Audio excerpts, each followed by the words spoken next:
speaking? Yeah. With Professor. Yes, He speaks and then you come. No, both of us speak stand here, I think. Yeah, but you mean you will stand together all the Yeah, I time? think so. Okay. I can ask him how. Yeah. You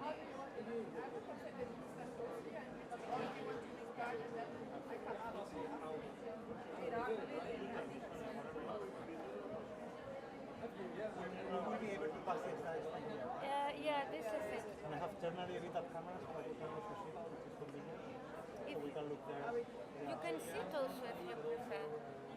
I prefer standing. Yeah, me too. But let's stand. I mean, it's a joint presentation, so. Okay. If we are here, we can. No, fine. If you start and I come up, you're right. But I think let's just start because I think lots of the people really more will come anyway.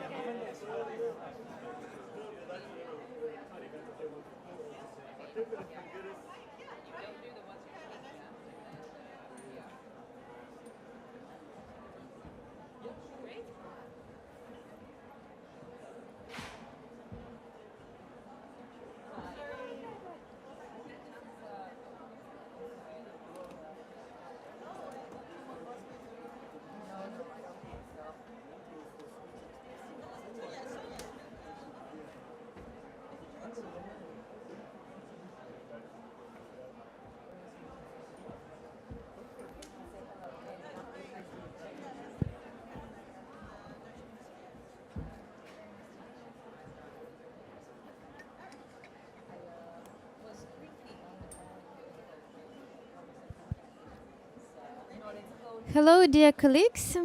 Welcome to our event, Water and Climate Action Within and Across Borders, Good Practices and Priorities for Action.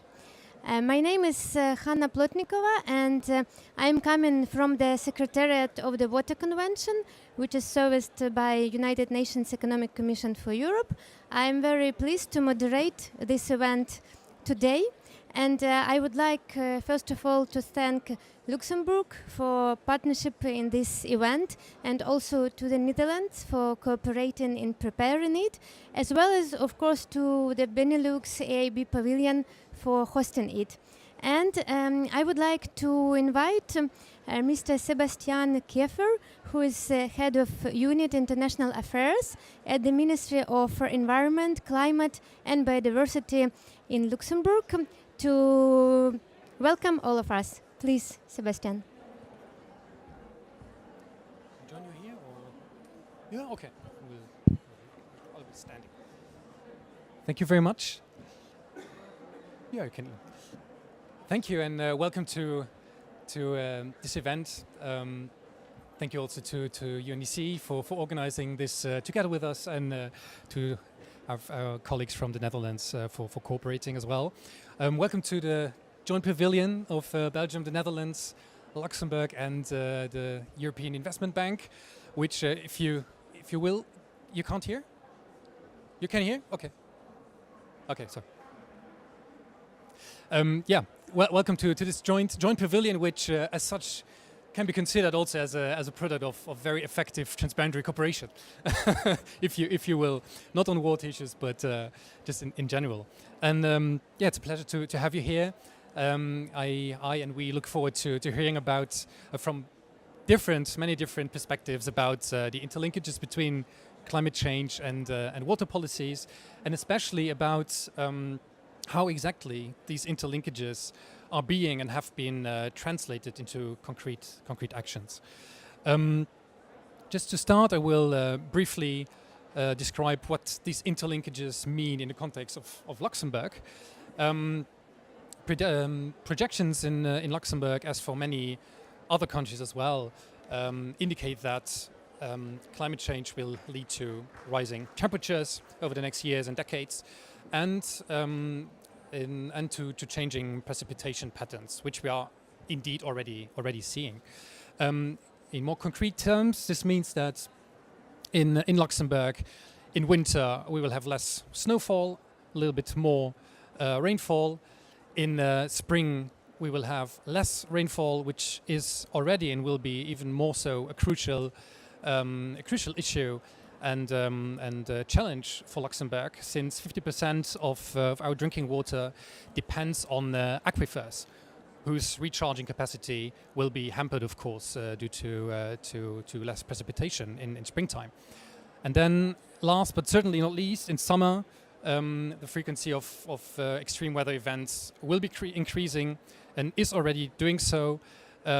We've experienced this quite recently in 2021, where also in Germany, in Belgium, in the Netherlands as well, flash floods caused a lot of damage and human casualties. So, whether in terms of temperatures and rainfall, climate change will have an impact on water management in Luxembourg. And I will add two more aspects to this. Luxembourg's rivers are pretty much all either shared with our neighboring countries, Germany, Belgium, and France, or their source is in one of our neighboring countries, which means that regarding flood prevention and flood prediction, in context of climate change, this is a crucial issue. This is already and will become even more a key cross-border issue for Luxembourg. And secondly, the other 50% of Luxembourg's drinking water come from and depend on one single lake, the Haute-Sur Lake, whose source is in Belgium. So here again, cooperation with, in this case, Belgium, and we'll talk about it later during the panel discussion, is and will be vital for Luxembourg. And this brings us to the Water Convention, actually, and the Protocol on Water and Health, which are very useful and have been very useful instruments for Luxembourg. The Water Convention, which we will talk about more later on, promotes and facilitates transboundary water management and water cooperation and sustainable management of water resources, which is key for Luxembourg to build climate resilience in and around Luxembourg. And the Protocol on Water and Health is an equally useful instrument for Luxembourg, especially due to its target setting requirement under Article 6, for those who know the protocol. Exactly. So what we did in Luxembourg was we took the targets that we set under the protocol and added climate notions to several of them. Targets that concern wastewater management, targets that concern drinking water, of course, and river protection. And in sort of a second step, we took these now climate-sensitive targets and integrated them in our soon-to-be finalized new national adaptation plan. And in doing so, we underline the importance of thinking about water and climate policies as a package, which is evident and should be evident, but is still something that has to be strengthened. And then coming back to the Water Convention, our new national adaptation plan will also include a concrete and explicit reference to the Water Convention to again underline the importance and the importance of this convention for Luxembourg and in its efforts to mainstream water into climate policies. I think I will leave it here. Welcome again. Thank you very much. And I guess, Flor, I give the floor. Thank you a lot, Sebastian. Thank you, Sebastian, for this intervention and also for support from the Luxembourg to Water Convention and Protocol, and especially in the area on climate change adaptation. And now, with pleasure, I would like to invite Ms. Karen Major from the Netherlands, from the Ministry of Water and Infrastructure, also to make opening remarks and to share with us how the Netherlands is supporting work on interlinkages between climate, water and sanitation, because the Netherlands is a leader in this area also. Thank you.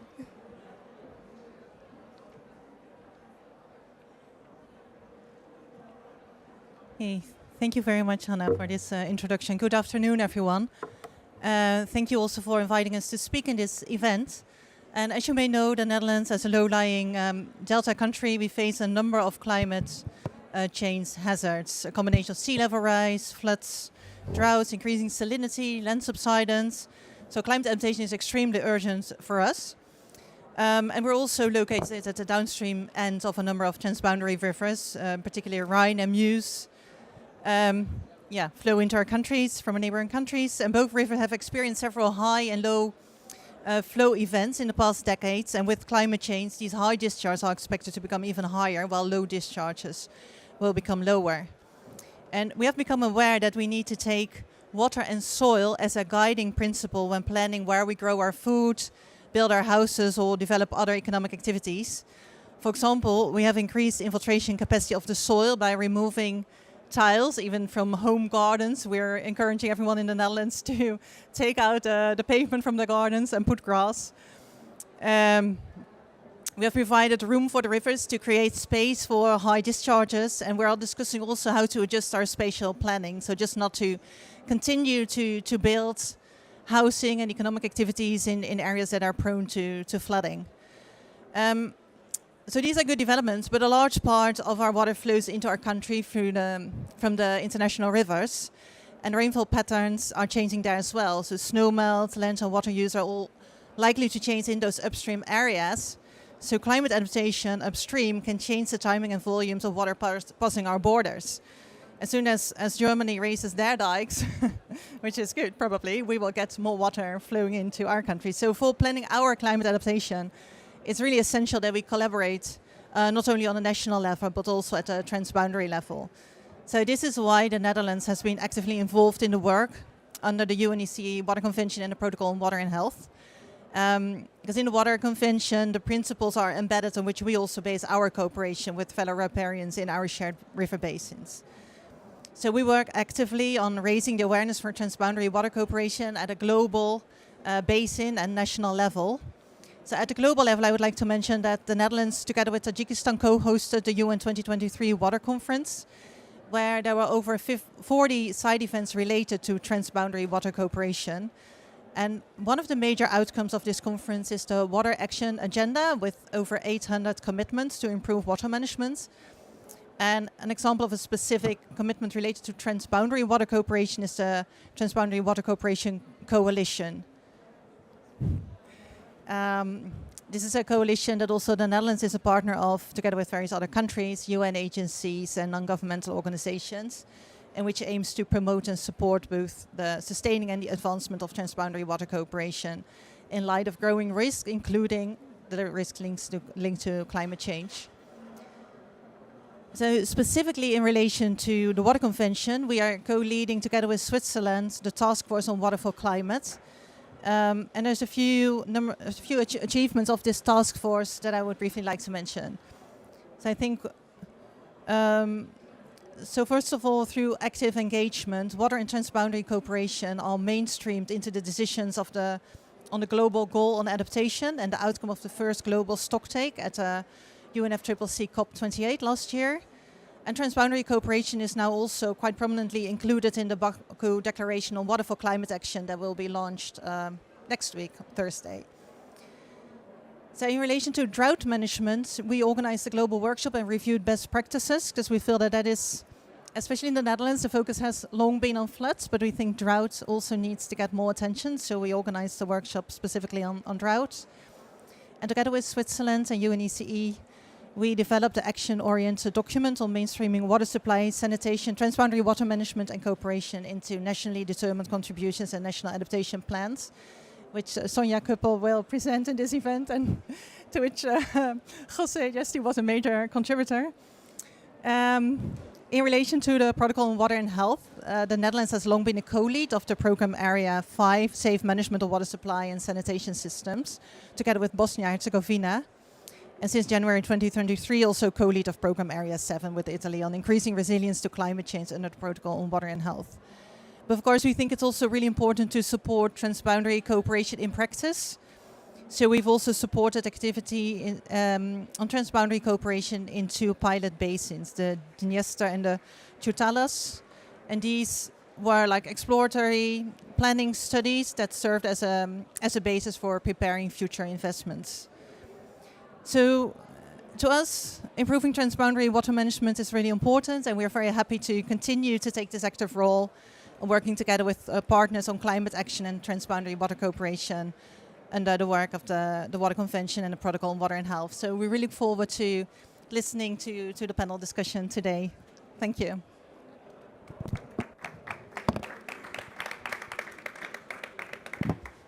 Thank you, Karen, a lot for your intervention and also for the cooperation and great support from the Netherlands to both the Water Convention and the Protocol, as well as for leading the areas in climate change adaptation.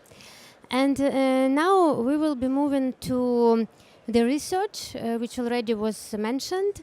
And I would like to invite 2 presenters, Ms. Sonia Koppel, who is the Secretary of the Water Convention, and also Mr. Jose Yesti, who is Senior Advisor on Climate Action. Please come here and present.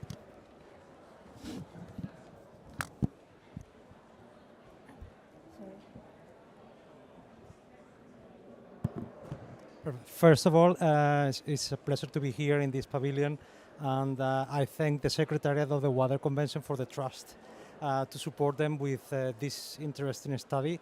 It's been a great pleasure to work with them over the last few months, an interesting journey, and I think we are ready to present the key findings of this study. First, a little bit of a background. As we know, over the different cycles of the IPCC reporting, it is clear that the climate change is having a negative impact on the water cycle, and this is threatening and challenging the management of water resources, and it's having an impact on water quality and quantity, making it more challenging and difficult to provide resilient and sustainable basic services such as water supply and sanitation. In relation to these basic services, it is unfortunate that it is 2024 and the most recent assessment that we have in terms of provision of water supply and sanitation is still telling us that 2.2 billion people in the world don't have access to safely managed drinking water. And what is even worse, 3.5 billion people don't have access to safely managed sanitation. This is really unfortunate, but in the face of climate change, what we need to understand is that all these billions of people need to be provided fairly soon and as soon as possible with new services that in the face of climate change, most of them will need to be climate resilient. Also, existing water and sanitation services and systems may be exposed to climate hazards, and they need to be upgraded and reinforced to become climate resilient.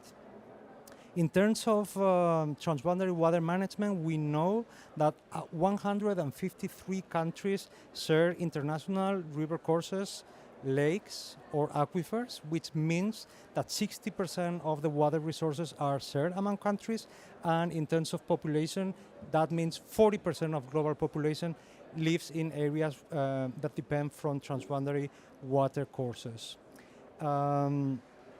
It's obviously that we need to do much better to try to increase the resilience of these water management shared rivers, lakes and aquifers, as well as to increase the resilience of basic services.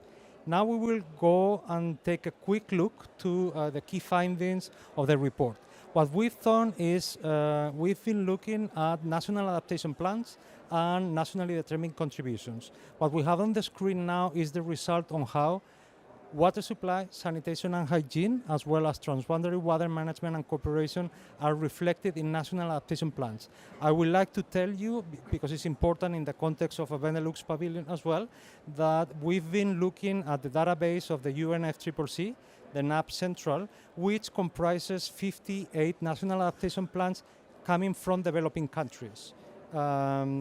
At the moment, we don't have a repository where we can find the adaptation plans by the European Union or other developed nations. So bear in mind, please, that what you see on the screen is based on all the national adaptation plans from developing countries presented up to now, 58 national adaptation plans. The results of the analysis is what you can see. To be honest, for somebody who's been working on water supply and sanitation for years, I was surprised to see that we can consider that water supply is actually pretty well integrated into national adaptation plans. Our hypothesis was that our findings could be much lower than this. So it's been a pleasant surprise to see that 61% of the national adaptation plans, and we've been looking at them one by one, incorporate 3 or more priorities that relate to water supply, to drinking water. When it comes to sanitation, the percentage is lower, and then we see that 37%, which is still much higher actually than what we thought. 30% of the national adaptation plans by developing countries integrate sanitation as a high priority, meaning, again, that there are 3 or more priorities established around sanitation and hygiene. And we go decreasing because when we arrive to the thematic area of transboundary water management and cooperation, there I think our assumption was pretty much, the results of the study is pretty much what we thought, and it's very few countries within the 58 that we have analyzed do include transboundary water management or cooperation among their national adaptation plans. Also, for you to let you know that among the 58, as you can imagine, not all the countries apply when it comes to transboundary water management. We have a national adaptation plan from Madagascar where that obviously does not apply. So what you see on the screen is once we have filtered only the countries where international water courses apply. Then our hypothesis was right when we go and we move into national determined contributions. This is a little bit, unfortunately, what we were expecting. To do this analysis, it's important that you know that we have made use of an existing tool by the Stockholm Environment Institute. It's called the NDC SDG Connections Tool. This is a big database. The Stockholm Environment Institute has made available a database that correlates all existing SDGs with the NDCs. This obviously has made our work much easier because this analysis comprises 144 countries that have submitted revised NDCs up to March 2024. So the study is pretty much up to date. Here, again, what we see is that when it comes to nationally determined contributions, the threat that we've seen before in national adaptation plans is lost. We see that 68% of the NDCs analyzed do not even mention in any priority anything that relates to water, drinking water. 53% of the NDCs do not include any priority in relation to sanitation and hygiene. Interestingly as well for us, we thought that it could always be the threat that water supply could be better integrated than sanitation. Here we see that it's the other way around. Sanitation seems to be better integrated. We think though that it's also, there may be a caveat because as you see, the tool that we have used links SDG 6.2 and 6.3 to sanitation and hygiene. Within SDG 6.3, we have topics that relate to water quality, that it could be also, as part of drinking water. So bear this in mind as well. Awful results when it comes to transboundary water management. Less than 2% of only the NDCs for which transboundary water management applies, less than 2% have prioritized transboundary water management and cooperation. And 94% of them do not even mention transboundary water management or cooperation at all. Then, in summary, we think that obviously all these topics deserve our attention, and it deserves much better integration, specifically in NDCs, and we can still do much better, specifically when it comes to transboundary water management and cooperation into national adaptation plans. Sebastian, you were mentioning how Luxembourg is, trying to emphasize through the protocol on water and health, integrate climate-related targets linked to the Article 6 of the protocol. In our study, we've tried as well to triangulate and see how climate-related priorities within the protocol of water and health could or not relate to priorities in national adaptation plans and NDCs. Our finding is that we haven't found any correlation for the moment. But you say that Luxembourg, for example, is still working on having in mind on how to mainstream those. So I think we will see results hopefully soon. We have in the study that we have produced, there are good case studies of integration of both topics. On one side, transboundary water management and cooperation in several countries such as Albania, Bangladesh, Guinea, Jordan, and Kazakhstan. And the same for the integration of water supply, sanitation, and hygiene into national adaptation plans and NDCs. Here we have, in our report, we have highlighted the cases of Bosnia and Herzegovina, Morocco, Paraguay, and Kazakhstan again. Kazakhstan has done a good job in both areas, transboundary water management as well as water supply. I will finish my part before handing over to Sonia to highlight something that both, I think, Karen and Sebastian have already mentioned, the opportunities. So the findings are what they are, and we can make the best out of this analysis. But what we wanted to highlight now is that we have two good opportunities in front of us. You both have mentioned the recent agreement at COP28 of the UAE Framework for Global Climate Resilience that brings 7 thematic targets. Actually, climate resilient water supply and sanitation are at the forefront of climate resilience right now, with the first target dedicated to water in the UAE Framework for Global Climate Resilience. The framework has a standalone paragraph that refers to transboundary management and explains how transboundary risk can be addressed through better climate-proof information and capacity building, knowledge exchange, etc. So this is a great opportunity for us to capitalize, and when stakeholders are working in both the revision of NDCs or the formulation of national adaptation plans, we can use this framework to bring the attention of climate stakeholders to make our space there. Equally, the conclusion of the first global stocktake at COP28 called all countries to revise and enhance the ambition of their nationally determined contributions. This is again a great opportunity for us. Most countries are right now working in the revision of their nationally determined contributions. They can find both adaptation and untapped mitigation opportunities by building on climate resilient water supply, climate resilient sanitation, and transboundary water management and cooperation. The new revision of NDCs is called the NDC 3.0. The NDC partnership, as well as other stakeholders, have engaged this year in regional consultations to try to explain to countries that this is the moment. Revision of NDCs are expected by February, but probably along 2025, countries will be welcome to send their revised NDCs. So with this, I think we've seen the analysis, the result of the analysis, some opportunities, and I think this is a perfect segue for Sonia to build on the recommendations. So Silvia, Sonia, over to you. Thank you very much.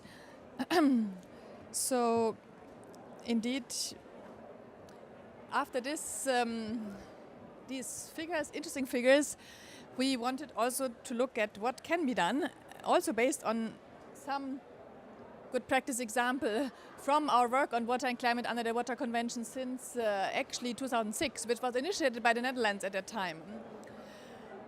So the second part of the document contains suggestions, recommendations, which hopefully can be taken up in the future rounds of NDCs and NAPs. Actually the document, or especially the transboundary part of it, was presented to the meeting of the parties of the Water Convention 3 weeks ago and was, so to say, endorsed with some comments, meaning that those recommendations were already discussed and taken note of and commented. So firstly, obviously it's important to start with comprehensive baseline assessments and here also to look at, to include the transboundary dimension. And I would like to highlight that in a number of shared basins, the basin organization have actually already been active to carry out transboundary climate impact assessment and vulnerability assessments, such as in the Dniester, in the Rhine actually, in the Danube also, in the Mekong and in other parts of the world. So those can be also taken on board by the governments. Secondly,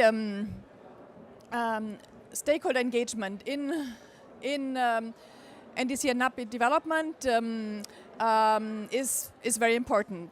And on the one hand, different water-related sectors, such as wash sectors, health sector, also urban planning, water and sanitation departments, but also, for example, energy as major water user, agriculture, etc. And just to say that on Monday we will actually launch here an analytical brief on water for climate mitigation, which exactly also highlights the importance of water for mitigation.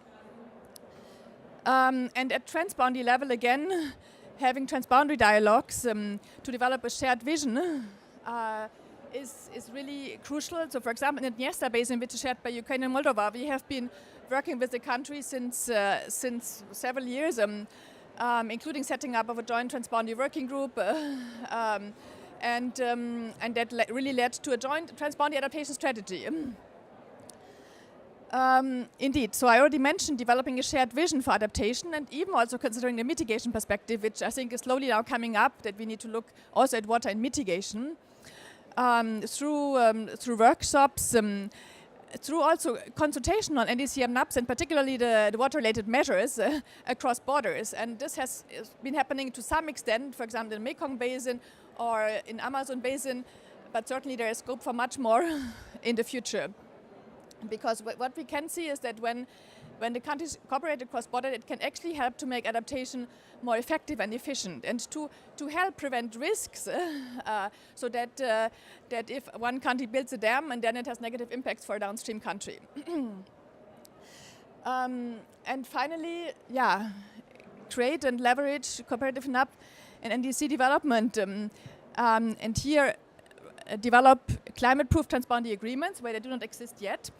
And also in the case of existing agreements, in some cases they may have to be revised. For example, in the Okavango Basin in Southern Africa, the countries have been working on revising their transboundary agreement to include different aspects, but also to consider a climate change aspect. And here I would like to highlight again the role of the Water Convention, where we have been helping countries to develop such transboundary agreements. I will come back to this towards the end. And the protocol on water and health when it comes more to the wash aspects. And finally, regarding financing. So we need to obviously increase the part of climate finance going to adaptation in general, and particularly also for water, but also looking at cooperative projects. I can give you an example. There are a number of basins where transboundary adaptation projects have been implemented, such as in the Lake Victoria Basin, or funded by the Adaptation Fund, or in the Volta Basin in Africa, or in the Drin Basin in Southeastern Europe, or also in the Niger Basin, where actually the Niger Basin Authority has received transboundary finance from the GCF, which has helped to implement adaptation activities in some of the fragile countries in that region, which really supports adaptation on the ground. But this is why it's important to include those actions into the future NDCs and NAPs, because obviously NDCs and NAPs are, so to say, the basis for future climate finance also. So to conclude, I would like to just point back to the Water Convention, which is a crucial now global legal and intergovernmental framework for transboundary cooperation. It has been opened up to all UN member states. We currently have 55 parties, including 14 from Africa. and Latin America and Middle East. But more than 130 taking part in meetings and activities. And since almost 20 years now, we have specific activities on climate change through the Task Force on Water and Climate. Also a global network of 18 basins working on climate change from all different continents. Many capacity building activities, work such as here at the COPs, etc. And again, big thanks to Netherlands, Switzerland, now also Luxembourg and others supporting this work. And finally, the protocol on water and health, which, as already described, is I think a very useful, more national tool focused on protecting human health through sustainable water management and by preventing and controlling water-related diseases. And since, while this protocol is still a regional instrument with now 29 parties, the tools are also relevant even globally. And actually, climate change has become also now a focus under the protocol with a global workshop on this topic, which took place last year, and many other different activities happening, such as this study which we're here now presenting. So with this, thank you very much, and I hand back to Hannah.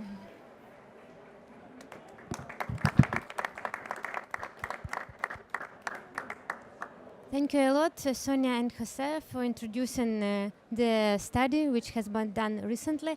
And now we would hear more information from the ground on this topic, how countries are integrating transboundary water issues and WASH into their climate policies, and also from the perspective of financial institution. So we are moving now to our panel, and I would like to invite all the panelists to come here and join me.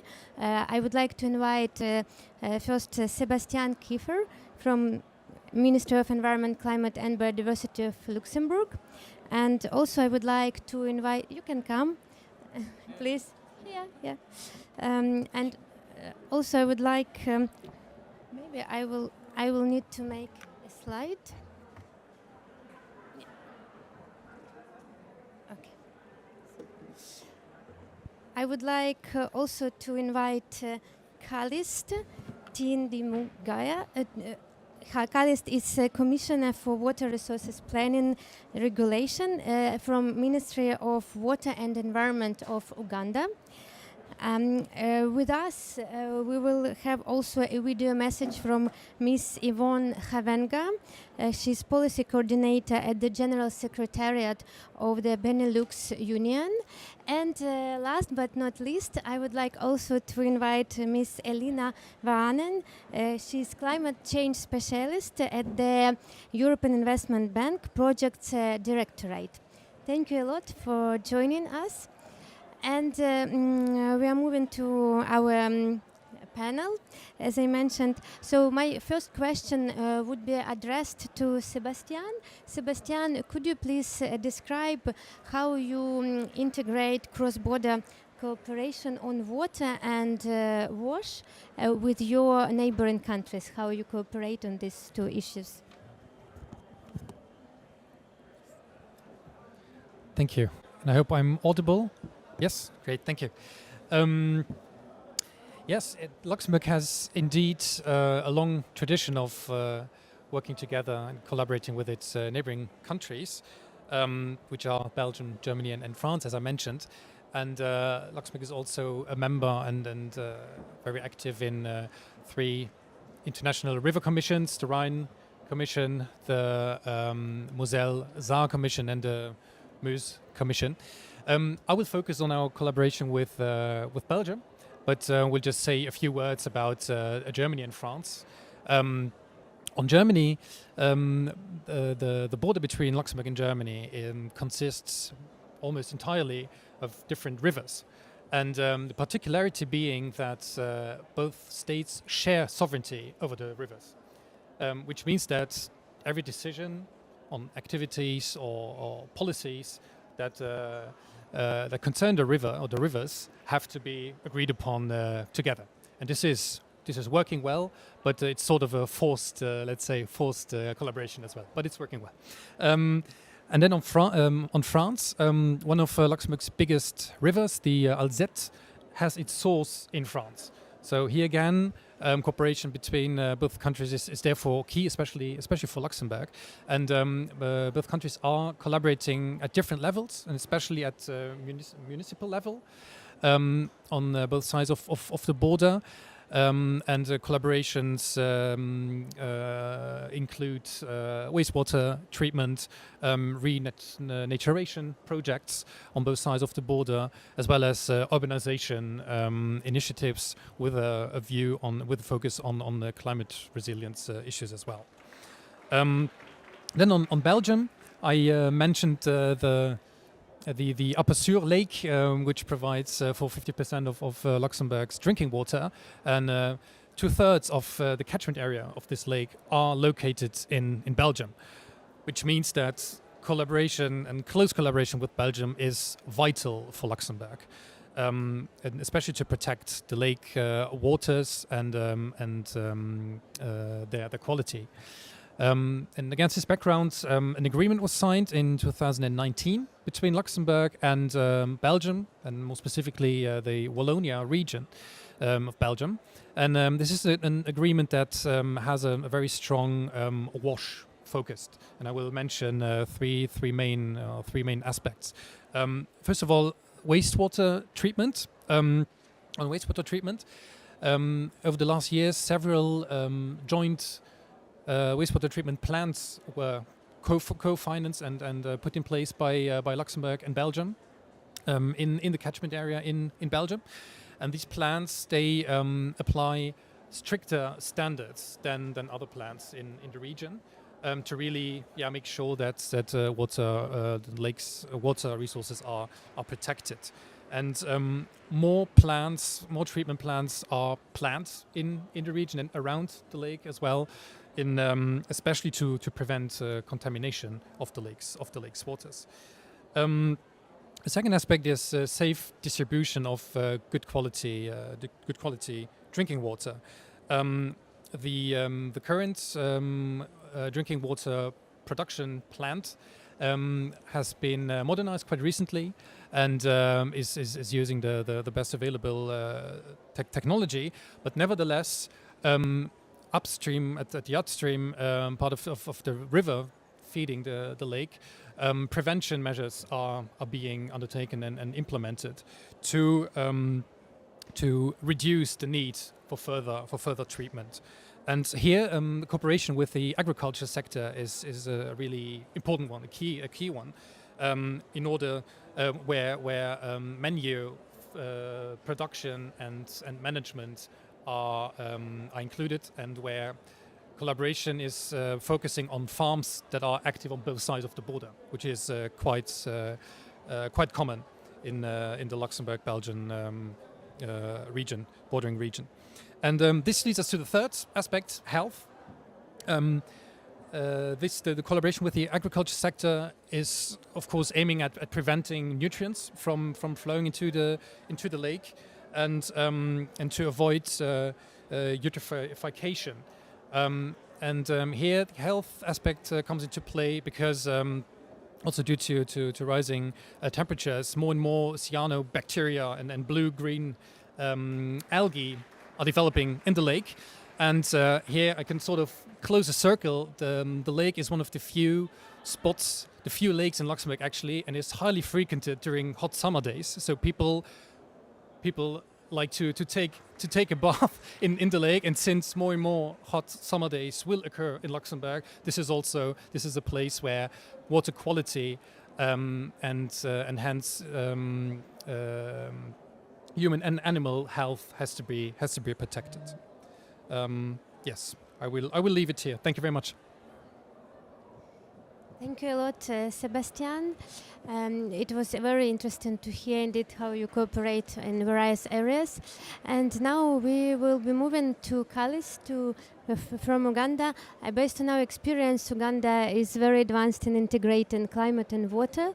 So can you share with us how transboundary water cooperation and WASH are integrated in your national climate policies? Thank you. Thank you very much, Anna. I'd like to thank the organizers of this event for inviting Uganda share our perspectives. And we are also happy for the collaboration we have had over the years with the UNEC. And just to mention that we are in advanced stages of acceding to the water. So we hope that very soon we will be full members of the convention, hopefully by the end of this year. With respect to what you have raised, Uganda's water resources are largely transboundary. Almost the whole of Uganda falls within the Nile basin. Uganda is a downstream country with respect to Kenya, Tanzania, Rwanda, Burundi, and DRC. But we're also an upstream country with respect to South Sudan, Sudan, and Egypt. So for us, transboundary water cooperation is not an option, but a must. And also interestingly, 69% of the water we have in Uganda comes from outside. Imagine when we're having too much, getting a lot of flooding from other countries. When then we get water from those other countries. And of course, then when they pollute, then we feel the pinch. Now, of course, recognizing that these water resources are shared, and what we have to bear in mind the transboundary nature of our resources. Uganda has developed a climate change policy. We also have a climate change act. We have gone further we submitted our national determined contribution in September 2022. And interestingly, the national determined contribution have given attention to water supply. We have climate resilient water and sanitation services. We have integrated water resources management, but it doesn't mention transboundary water cooperation. So while we are talking about shared water resources, I must say that the NDC doesn't specifically talk about transboundary water cooperation. And I think now we have an opportunity, now that we're embarking on the process of updating our NDC with the guidance that has now been provided, to make sure that we actually clearly highlight the importance of transboundary water cooperation. We have right now, Uganda, we are developing our national adaptation plan, but we have decided to also start with the sector plans. We have developed a national adaptation plan for health. It was actually today morning here at the WHO pavilion. We have done one for agriculture. 4 months ago, we started one on water. So we have done the vulnerability assessment. We have determined the climate rationale. And right now, we are engaging the stakeholders to ensure that we develop a NAP for water. And again, we are going to use this opportunity to address some of these shortfalls that we have had. So I think the guidance that is coming now is coming at the right time. We expect that our NAP for water will be ready by around February, March next year.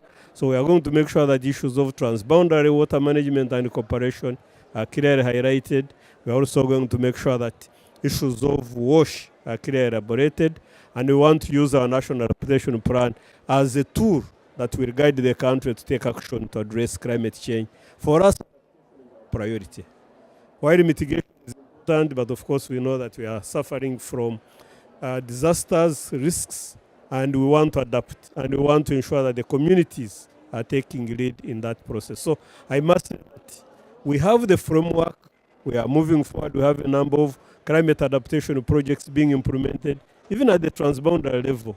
We are working with other countries, we are now doing flood forecasting jointly, we are developing monitoring networks jointly. So the framework for ensuring that transboundary water management is integrated is there. We only need now to make sure that it's fully on our NDCs and the NAPs, and I think the guidance of engaging the other countries so that whatever we do is bearing in mind what is being done in those countries, I think is very important. So we do appreciate, and I'm sure that next time you see our NDC, it will be compliant. And I think when you do an assessment, you'll find it okay. Thank you very much.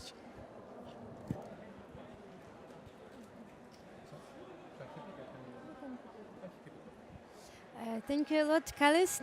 And indeed, it's really nice to hear that the guidance is timely, and we hope that indeed Uganda, but also other countries will include more WASH and transboundary water management into NDCs, but also NABs. And now, oh, somebody's celebrating something. Well, we already heard about cooperation from the Netherlands and Luxembourg, but now we also have a short video message from Yvonne. We will hear now how the Benelux builds bridges in the field of transnational water management and building climate resilience. And I would kindly ask Louisa to show the video. Dear ladies, dear gentlemen, for starters let me send my warmest wishes from the Benelux headquarters to you in the Benelux EIB pavilion at COP29 in Baku. A common pavilion which is actually the result of the Benelux cooperation on climate. The Benelux cooperation as a whole already celebrates its 80th anniversary this year. We aim to make our region a good, healthy and safe place to live and work by running cross-border projects that might serve as an example for Europe. These projects range from paramedics being able to take care of patients in another country to educating our youth on nature and running exercises to prepare ourselves in case of a crisis. And in a crisis we have to stand together. The weather is becoming more and more challenging, with notably flash floods and droughts. We have seen the disastrous consequences for our citizens, our society and our environment. Our region battles the same problems and it turns out that we are vulnerable. And because the weather doesn't care about borders, we are also dependent on one another and therefore it is our collective responsibility to act. The Benelux will act as a natural bridge to exchange, combine and connect the already existing experts and their knowledge. Not just focusing on the main rivers in our region, which are the Rhine, the Meuse and the Scheldt, but also looking at the smaller regional river basins. Because, for example, when disaster strikes, the warning time for floods is a lot shorter for these regional river basins. And on the other side, droughts are no good either. For no water, no life. With actions such as mapping the shared risks, conducting stress tests, and setting up cross-border early warning systems, we will improve our risk and response mechanism. Putting our priorities in a Benelux water agenda. Our aim is to make the Benelux region more resilient, more adaptive and more sustainable. We're all in this together, so let's work together.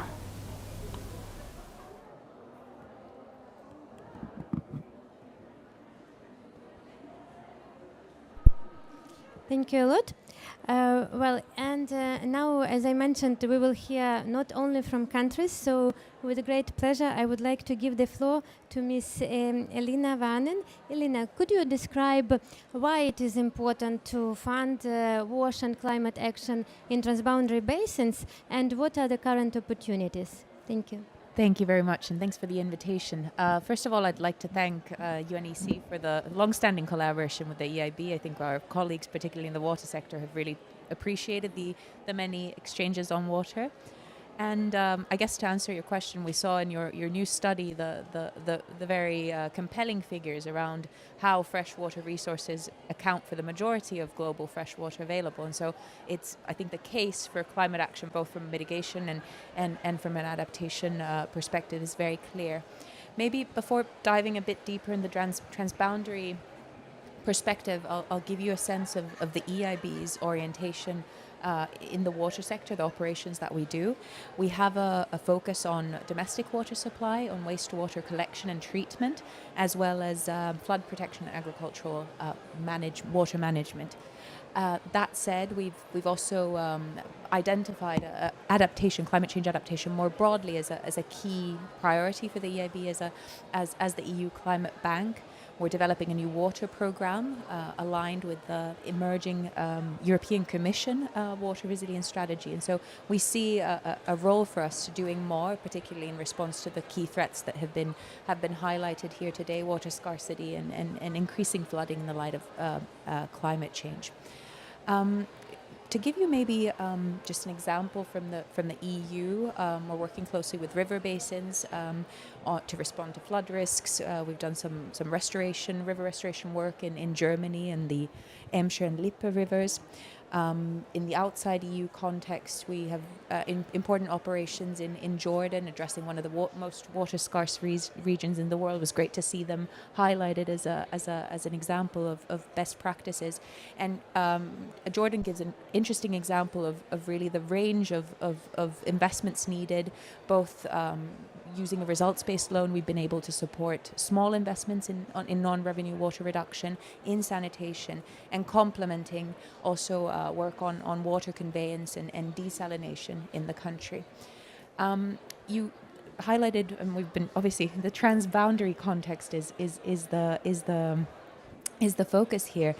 And I think from the perspectives of our water sector experts, I'm not an expert on water, but of course adaptation and water are closely interlinked. What is challenging often for a financial institution is actually to finance actions in transboundary contexts, because often the borrower is not as clear to establish. Many of the river basin organizations might not be able to take on financing. And so obviously you also highlighted the need for financing mechanisms for initiatives, and I think that's probably a lesson for all of us, including financial institutions like the EIB. To give you one example of where good practice, you mentioned Lake Victoria, and it's great to have a Calist from Uganda sitting next to me. We've also been able to work on a set of 3 different operations in Uganda, Kenya, and Tanzania, being able to, in a way, in 3 different projects, build resilient water supply and provide sanitation services in a way that actually have a cumulative impact in this context, and I think that speaks very highly to the power of coordination. And this is also related to the financing instruments with some of the other financiers as part of that operation. I'll just say one more point, which is around I guess highlighted also in your study, around the importance of climate resilience in all the water supply, water wash investments that we do. So it's not just about investments into adaptation, into resilience in the water sector, but also ensuring that whatever we do in the water sectors is fit for purpose in a changing climate. In the EIB, the way that we do this is through a dedicated screening tool, a screening assessment system called the Climate Risk Assessment tool that we apply to all of our direct lending, including to the water sector. We see a key role also for the EIB in providing technical assistance, advisory services to some of our clients that might not, particularly the smaller ones, that might not actually yet be able to take on board or really truly understand what physical climate risks mean to their operations and the investments they should be making in the future. So I'll stop there. Thank you a lot, Elina. And you see there is still noises. Now it's actually a time when you can ask a question, and you can ask questions to the panelists or to presenters, to Sonia and Jose. I mean, are there any questions in the room, or you are too tired? I see a question.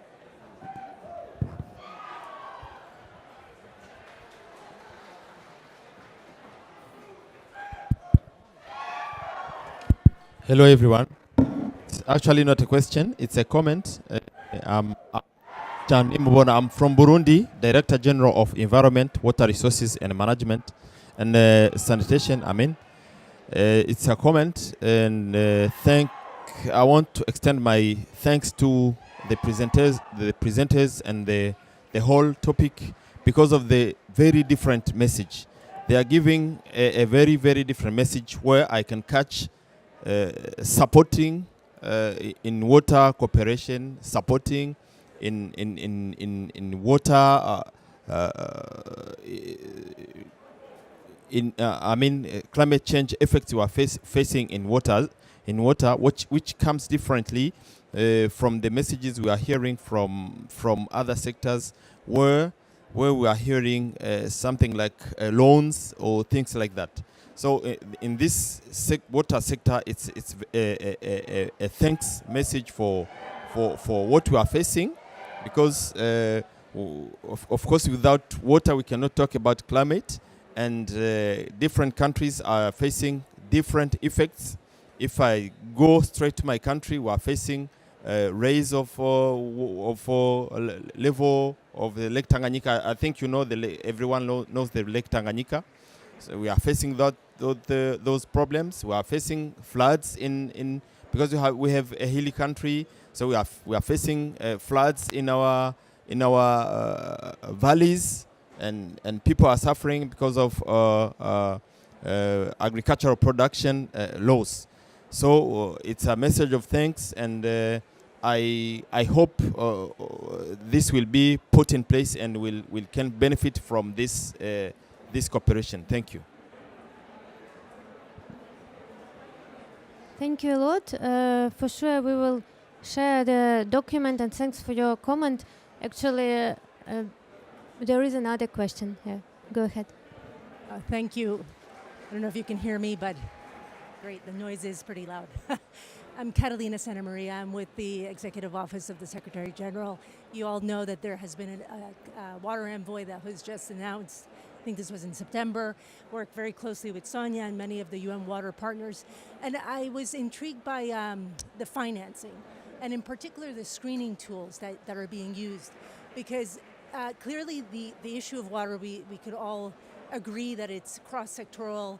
It is definitely at the heart of the SDGs. It connects across so many different issues.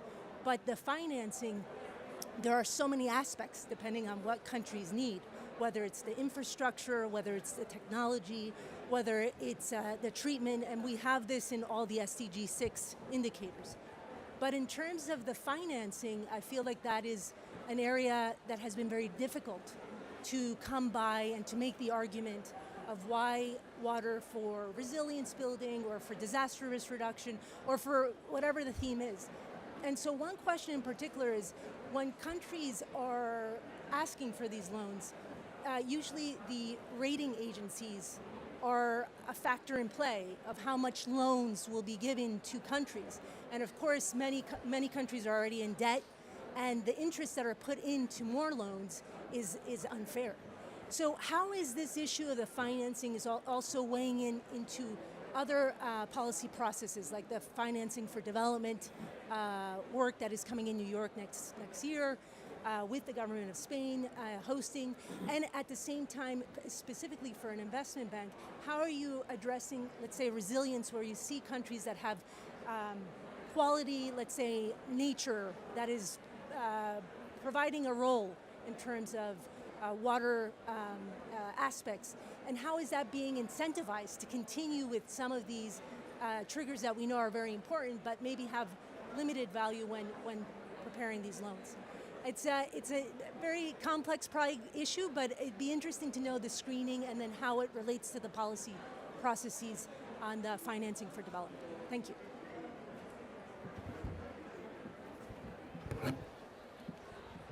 Thank you very much for the question. A lot to unpack there. Firstly, on the screening process. So the climate risk assessment approach that I mentioned is very much around making sure that all of our projects are resilient to climate change, future impacts of climate change, and do no significant harm to adaptation is another way of looking at it. How it's done in practice, we rely on best available climate data. We actually currently using kind of a third-party tool, but are working closely with the EU's Copernicus Climate Change Service to develop something that's actually bespoke for the EIB. We see a key role for us also being able to enable our clients in the future to access that data, and through the various platforms that we have, support clients in making sense of climate data, making plans, making investment plans, and developing projects as well. So that support is key. You mentioned this point around fiscal space and being able to take on loans, etc. I think that's an issue that the international community at large is really grappling with, and we have voices within the Bridgetown initiative, for instance, that have gotten a lot of traction and I think are raising key points. I think at the EIB we're very conscious of this discussion. I think just to highlight one approach that we do see value in, and to your point around how do we value keeping nature in place, are some of the instruments, the debt for climate swaps. We've recently piloted one together with the Inter-American Development Bank in Barbados to free up fiscal space for investments into climate resilience, also marine protection, and making sure that these countries have still the space to also support other important goals, from education to public health, etc. So I'd say very, very important question. I don't think we've, as the international community, quite cracked that yet. But yeah.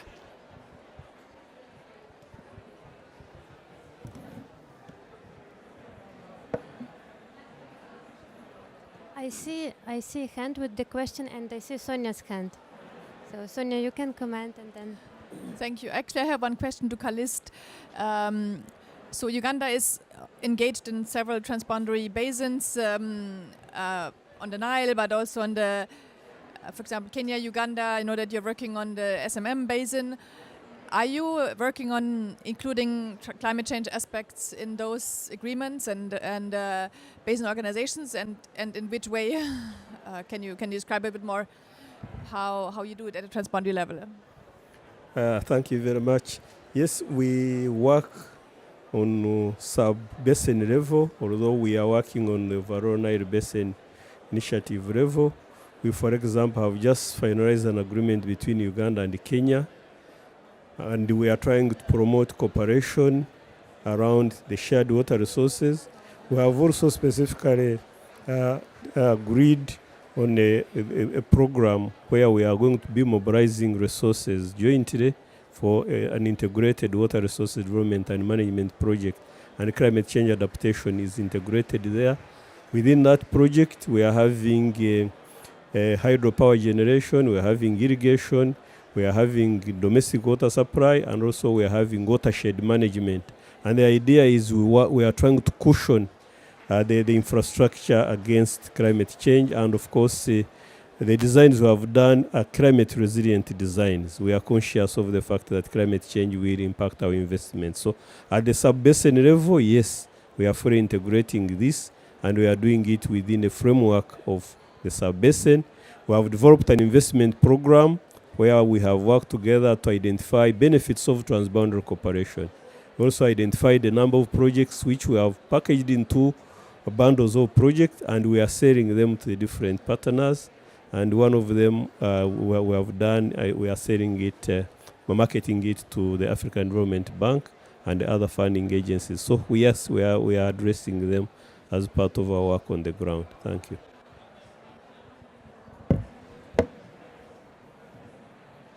Thank you a lot. I see your hand, and there was a question behind you, but I cannot see a person, so you go ahead. Hi, can you hear me? Yep. I had to ask a question of Sebastian, given that he hasn't had one yet. I was just wondering, you said you were going to be producing your national adaptation plan by the end of the year, is that correct? Yes. I just wondered what one of the, without wanting to preempt the outcome of that and betray any confidence, but I was wondering what maybe the one or two key things were that you learned from the floods back in 21, was it? Yeah. That you think will probably, feature prominently in your national adaptation plan. Can you share that with us? Thank you very much. I can hear me very clear now. So, since I was not involved in the development of the strategy, I don't have the details, and of course I cannot tell them yet. So what I wanted to add is that the draft strategy is currently under public consultation. So the draft is out there, but of course the final product not yet, and it might change, might be adapted a little bit. I think one key learning, to put it in broad terms, is that we actually mainstream water policies and water issues in the national adaptation plan. Luxembourg's activities and national adaptation activities have already in the past focused quite strongly on water. and will even more do even more so in the future. And that was also the idea behind using and taking the target sets that we set under the water under the protocol on water and health, and to link them to climate with climate notions, and then and make then the link with the national adaptation plan. So what we are doing is using a climate lens basically for all our water policies, even more so after what happened in 2021, and at the same time using a climate lens for all our water policies as well. Thank you. Thank you a lot.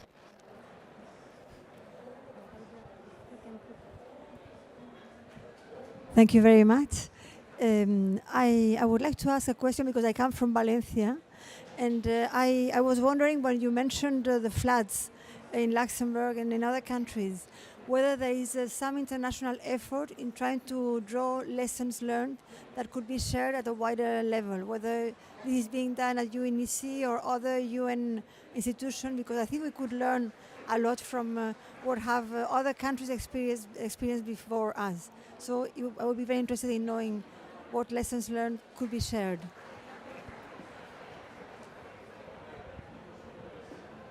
It's actually a question, and who would like to take it?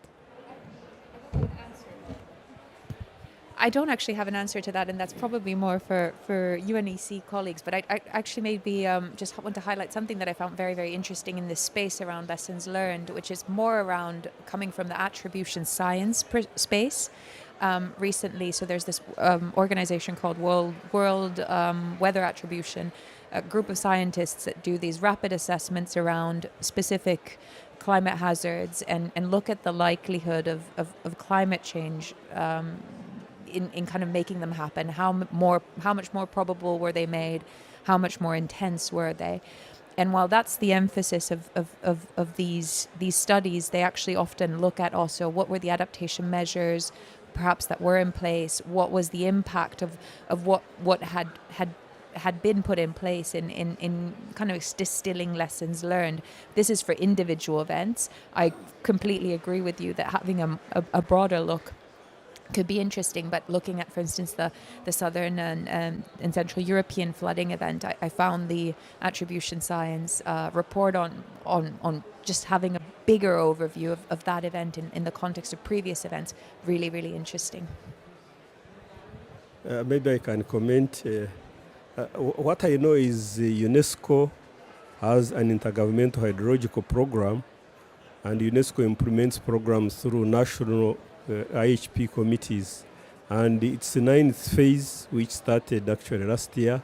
We have a thematic area on hydrology and extreme events, where countries are actually sharing experiences on what is happening, and I'm sure the Spain IHP committee is capturing that, and normally the thematic teams meet 3 times a year to share the experiences, and I do hope that such events have been captured. But UNESCO, of course, is the UN agency responsible for water science, and under the thematic areas, we are looking at those various areas. I do chair a thematic area on groundwater and human settlements, and we have a team that is chairing hydrological sciences and extreme events, and we meet regularly to review what is happening all over the world. Thank you.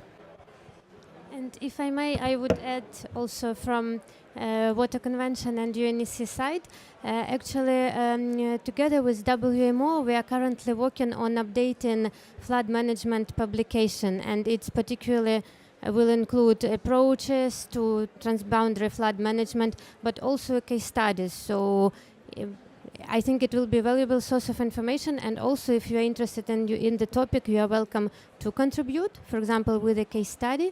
And again, under the WMO, there is the associated flood management program. So this is also can be a source of information, best practices, some lessons learned, etc. Are there any other questions?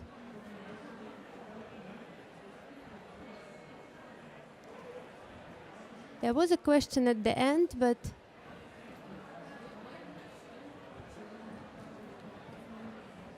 It was rather just a comment on my side for a very nice cooperation between Luxembourg and Germany.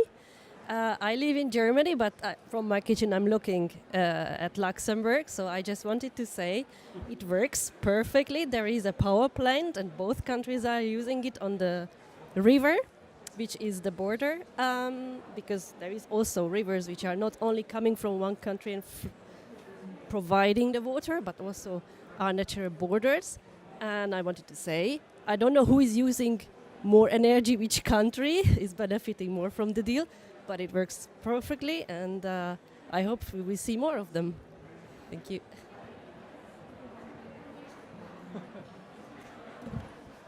I guess thank you very much for for the comment and to hear that it's working well. No, like I said, it's a long tradition. Cooperation between especially Luxembourg and Germany has a very long tradition, and the shared sovereignty actually dates back to the 1800s. So it's a 200 years old history. Thank you.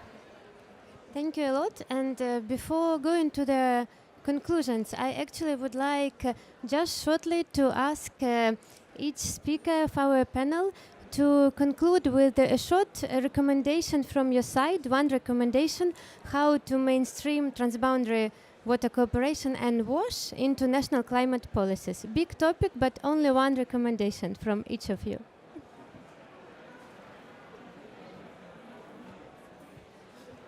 With the risk of repeating myself, I think what is a good practice for us and for our ministry as well was to do this exercise, this two-way exercise of combining water-related targets with climate notions and climate targets, and do the same thing basically in a future climate policy and national adaptation plan. And this is also very useful communication-wise in our view, to really be able to stress the interlinkage between water and climate policies. And here again, the Water Convention and the Protocol are highly useful. Thank you very much. My view is that using the Water Convention structures, I think we need to promote use of the guide. Countries may want to do it, but they really don't know how to do it. And I think the assessment, if we use it to actually a water transboundary operation, that would be very useful. Thank you. And perhaps to take the question from a slightly different angle, I would challenge countries to think about the investment planning side from an early stage when designing plans and policies on adaptation, including on transboundary water. I think what we see in the adaptation space, that there's a bit of a gap between great progress made on national adaptation plans and then the pipelines of projects that are ready to be taken on by investors such as the EIB. So my challenge would be, let's think through collectively what are the mechanisms that can be used so that those priorities, once encoded in national plans, can be implemented and taken forward in practice. Thank you a lot. Thank you a lot to the panelists, and thank you a lot for your questions also. And now it's time to move to conclusions. So I would like to invite Sonia to make the conclusions. Thank you. And first, a big thank you to the speakers today. I think we should give them an applause for this very nice and interesting panel discussion, and also the introductory speakers, and to you for having actually stayed so late on a Saturday evening for in panel discussion and this event. So just a few conclusions. On the beginning, we have rather heard almost negative feature presentation about how little transboundary cooperation is so far integrated, and this is a NAPS situation is a bit better with regards to WASH, and but still not great. However, then I think the panel discussion has really shown that there are many good practice examples which exist from around the world, and many more which we could not even display here tonight. So we've heard indeed how Uganda is working on updating its NDC and NAPs, is actually including the topic already of climate change already into its transboundary cooperation with Kenya and the Nile Basin. How Luxembourg is working together with France on joint early warning systems or joint monitoring system, and or how the Rhine Commission also supports the countries in transboundary climate change adaptation. I also think we have very nicely seen that there are different levels. We have on the one hand the global level with where we have the SDGs, etc., then regional level and transboundary level, but even the national level, but even the community level, where communities actually can and should work together and are doing it in a number of cases, where we heard about joint wastewater treatment plants. Even I visited just 2 months ago, I visited such a treatment plant in Geneva, where actually Geneva is treating part of the wastewater coming from France. So these examples are I think, becoming more and more frequent and should be further promoted. Especially also in terms of when we have countries which maybe have different financial capacities. And that again shows the benefits of transboundary cooperation. I think we have also seen that there are actually linkages, quite some linkages between transboundary cooperation and WASH. Because when we see how countries also cooperate on water supply and sanitation with regards to wastewater treatment, but also other areas. Then we have certainly heard about that we also need to climate-proof investments, and the EIB has a tool for that, and we need to ensure that our water policies are also take a climate lens. In order to make them sustainable in the longer-term future, and those aspects, why should they actually be integrated into NDCs and NAPs? Because NDCs and NAPs are not only crucial national planning documents, but also a blueprint for financing from financial institutions, from, for example, the Green Climate Fund or the Adaptation Fund, or even many other multilateral development banks. And that's why I think it's so important that we work on including water actions in general, but also WASH actions and transboundary activities into the future NDCs and NAPs. We also spoke about financing, a little bit at least. And I think there are some interesting innovative financing models now starting to happen. Also the Blue Peace Bond, which is being developed in the Gambia Basin by UNCDF, or even earlier today I heard how apparently in El Salvador, CAF is setting up a mechanism for using transforming part of depths into river restoration actions.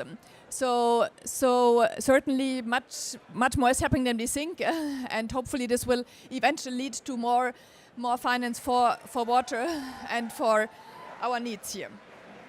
And those different experiences can be shared and should be shared in the framework indeed of the Water Convention and the Protocol on Water and Health, where we work on climate change with, for example, an upcoming global workshop on climate change, which will happen in March next year in Geneva, which is a joint event under the protocol and the convention, and I already invite you now to join it.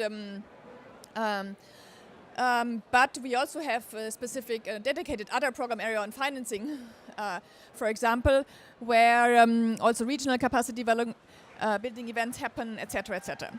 So I encourage you to make use, and also other countries, I encourage you to join the convention and the protocol. And finally, I would like to invite you to some upcoming events which will still happen next week here at the COP, such as on the Water and Food Day on the 19th, where we have, for example, an event on Nexus at 5 o'clock, or towards the end on the 21st, where there will be a COP presidency event to launch the Baku Dialogue on Water for Climate Action. Also a dedicated event in the morning at 9 o'clock on the 21st on integrating water into indices and NAPs under the leadership of WMO, but with us also and Azerbaijan. Or on Monday, indeed, at 10 o'clock, we will launch this brief on water for climate mitigation in the Water Pavilion.